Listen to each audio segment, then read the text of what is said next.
হঠাৎ এমন অসুস্থ হয়ে পড়লো বেচারা। সেই বলেছিল বিয়ে করবে, বিয়ে রেজিস্ট্রিও করা শেষ, ও শুধু বিয়ে করবে। এখন এমন সময় ওর অসুস্থ হয়ে পড়লো। তো আশা করি ভালো হয়ে যাবে। তো এখন হসপিটালে এসে আমরা বসে গেলাম চা খেতে। তো এই ব্লগটা তোমাদেরকে আজকে শেয়ার করব। তো চলো এই ব্লগটা এখন থেকে স্টার্ট করা যাক।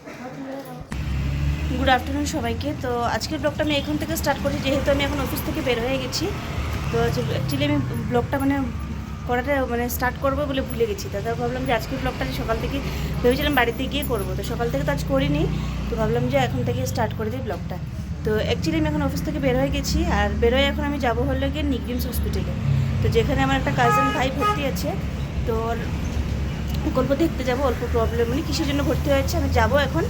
তো ভাবছি যে না, ব্লগটা স্টার্ট করে দিই, তোমাদের সাথে আজকে সকাল থেকে কী করছি না সবটা কি শেয়ার করছি না করি নাই। তো আমি ভাবলাম যে এখন থেকে ব্লগটা স্টার্ট করি। আর প্রথমে ভেবেছিলাম যে আমি ইয়ে করবো, ঘরে গিয়ে না হয় ব্লগটা স্টার্ট করবো। তারপরে আবার ভাবলাম যে না, এখন থেকে ব্লগটা স্টার্ট করে দিই। তো এখন আমি অফিস থেকে বেরিয়েছি 2:15 মতো বাজে এখন। তো আজকের ব্লগটা আমি এখান থেকে স্টার্ট করলাম আর কি। তো চলো সঙ্গে থাকো। আর সকাল থেকে সেরকমভাবে ব্লগ করে নিই আমি রেগুলারই। আমরা কিছুদিন থেকে আমার অফিসের উপর কাজ আছে বেশি, তো সেই জন্য আমি ওরকমভাবে ব্লগ করছি না। আর ব্লগ করলে এডিটিং করতে পারছি না, তো সেই জন্য আমি ব্লগ দিচ্ছি না আর কি। তো আজকের ব্লগটা বললাম যে এখন থেকে স্টার্ট করে দিই, এখন থেকে দেবে যতদূর হয় তোমার সাথে ততদূরই শেয়ার করবো আর কি। তো চলো সঙ্গে থাকে।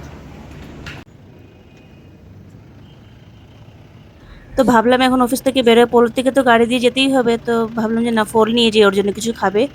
যেহেতু অসুস্থ, ফল টল নিলে অল্প খাবে আর কি, আর এমনি অন্য কিছু তো খেতেও পারবে না। তো সেই জন্য ভাবলাম যে গাড়িতে, ওইখান থেকে গাড়িতে উঠবো, পোলোর থেকে গাড়িতে উঠতে লাগবে।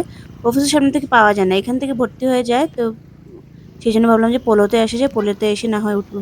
তো ভাবলাম ওর জন্য ফল নিয়ে নিই। তো আসলাম এখন ফলের দোকানে ফল নিতে।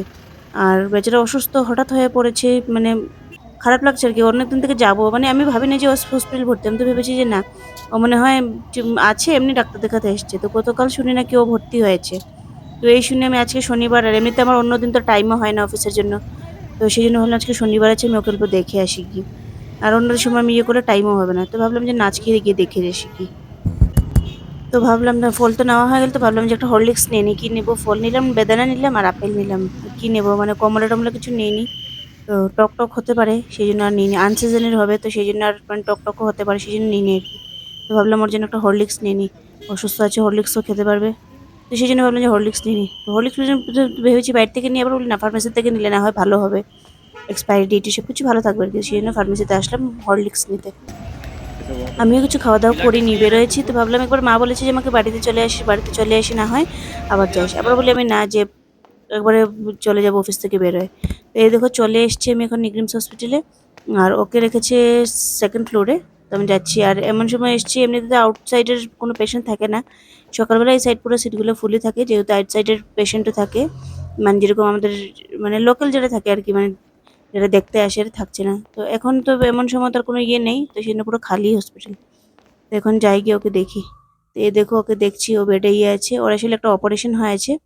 তো এই অপারেশনের জন্য ওকে ভর্তি হতে হয়েছে আর কি, সাডেন আর কি। এরকম প্রথমে ভাবা ছিল না যে ওর ভর্তি হতে লাগবে বলে।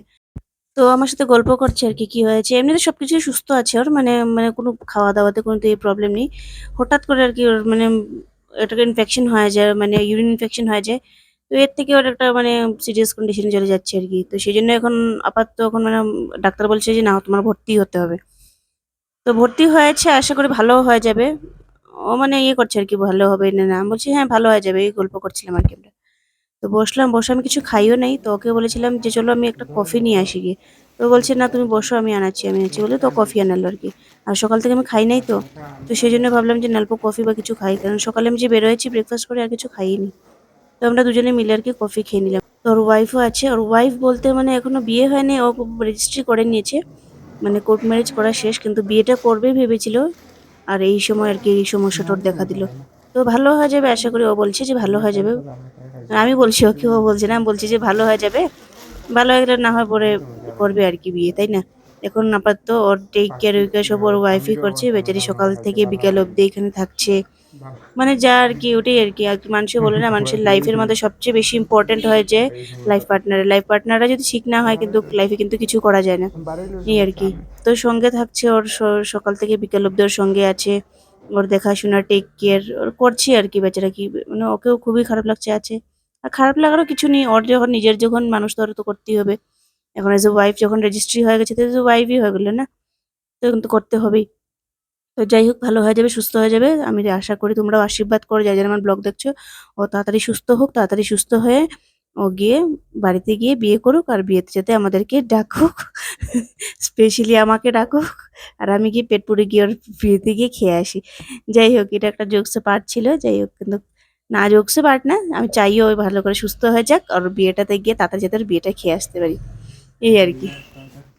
তো এখন আমি চলে যাব, যেহেতু ওর এখন ড্রেসিং করতে আসছে। এখন আমি চলে যাবো, 5টাও বেজে গেছে।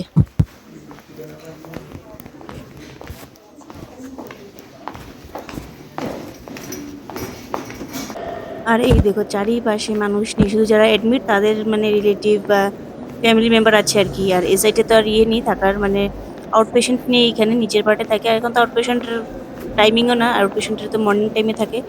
পুরো হসপিটাল মানে পুরো একদম খালি ফাঁকা। যাচ্ছি, দেখলে আমার এরকম ফাঁকা ফাঁকা হসপিটাল দেখলে ভয়ও লাগে। যাই হোক, এখন যাবো। আর সকাল থেকে খাওয়া দাওয়া ছেড়ে আমার এরকমই হয়, মানে আমি কি বলবো, মানে স্যাটারডে হলেই আমার কিছু না কিছু একটা বিয়ে পড়েছে, সারাদিন খেয়ে না খেয়ে এখান থেকে ওইখানে ঘুরতে ঘুরতে। তো যাই হোক, ওকে দেখা মানে অন্যদিন আসবো আসবো বলে, অন্যদিন তো আসা পসিবলই না, যেহেতু অফিস টাইমিং সকাল 10টার থেকে তোমার বিকেল 5টা অবধি। কখন আসবো, তারপর টিউশন থাকে, সে তো আসা তো পসিবলই না। তো সেই জন্য ভাবলাম যে স্যাটারডে টাইমও পেয়েছি আর খবরও পেয়েছি আমি আজকেই। তো সেই জন্য ভাবলাম যে না, আজকে গিয়ে দেখে চলে আসি। তো বের হয়ে গেলাম, দেখো আর গল্প করতে করতে ওর সাথে আমার একটা মানে ভালো বন্ডিং আছে। তো দুজনে মিলে গল্প করতে করতে কি হয়েছে, সন্ধ্যা সন্ধ্যা ভাব হয়ে গেছে। তো যাই হোক, এই দেখো আমাদের নিগরিন্স হসপিটাল, এটা আমাদের শিলংয়ের অনেক মানে অনেক বড়, না বড় হসপিটালই ধরা যায় বাইরে থেকে। বেশিরভাগ এরকম বাইরে থেকে নর্থ ইস্টের এরকম ত্রিপুরা, শিলচর, করিমগঞ্জ, আসাম এগুলোর থেকে অনেকেই আসে ট্রিটমেন্ট করাতে। তো এটা আর কি। তো এখানে এখন আমি চলে যাচ্ছি, যাব বাড়িতে। বাড়িতে গিয়ে কিছু দেখি, এখন আনটাইম তো হয়ে গেছে, এখন কিছু খেতে পারবো কিনা সেটাই এক সমস্যা। এখন মনে হচ্ছে না ভাত কিছু খেতে পারবো, তখন যাব গিয়ে ভাবছি ম্যাগি নিয়ে যাবো, ম্যামকে বলবো ম্যাগি বানিয়ে দিতে। দেখা যাচ্ছে। তো চলে আসলাম এখন বাড়িতে, অল্প নিগরিমসে গিয়েছিলাম, নিগরিমস থেকে আসলাম, এখন এসে মেয়েকে বললাম একটু ম্যাগি বানা, আজকে আর দুপুরে কিছু খাওয়া দাওয়া হলো না। তো ম্যামকে বললাম একটু ম্যাগি বানা, সন্ধ্যা হয়ে গেছে, কি ভাত খাবো, আর বললাম মেয়েকে ম্যাগি বানা। তো ম্যাম ম্যাগি বানিয়ে দিল, আর ও আমার মতো দেখে দেখে বানিয়েছিল না, ওকে দেখাও। ও ইউটিউব থেকে আমি যে সেদিন বানিয়েছিলাম ওইটা দেখে দেখে ট্রাই করেছে না। গাজরও দিয়েছি। হ্যাঁ, গাজর দিয়েছে। যাই হোক, তবু আমি মনে হচ্ছে না আমার মতো হবে বলে, আমি যেরকম বানিয়েছি ওটা আলাদাই টেস্ট ছিল, ওটা দেখে মনে হচ্ছে না। তো যাই হোক, মানে বিপদের কাজ তো চালাতে হবে, না পোষালেও খেতে হবে।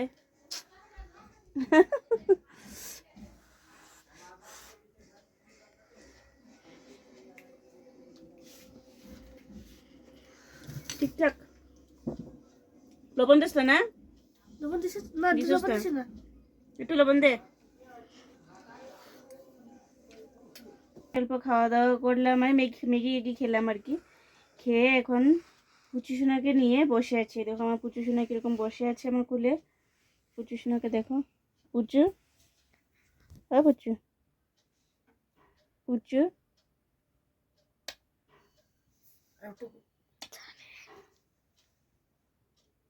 আমার কোলে এসে বসে রয়েছে পুচু সোনা।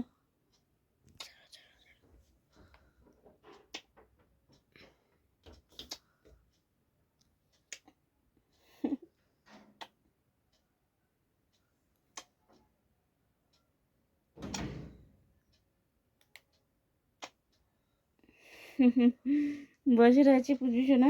পুচু সোনাকে নিয়ে আমরা বসে আছি। আর রান্নাবান্না তো হয়েছে, রান্নাবান্না হয়েছে, কি হয়েছে, মাছ।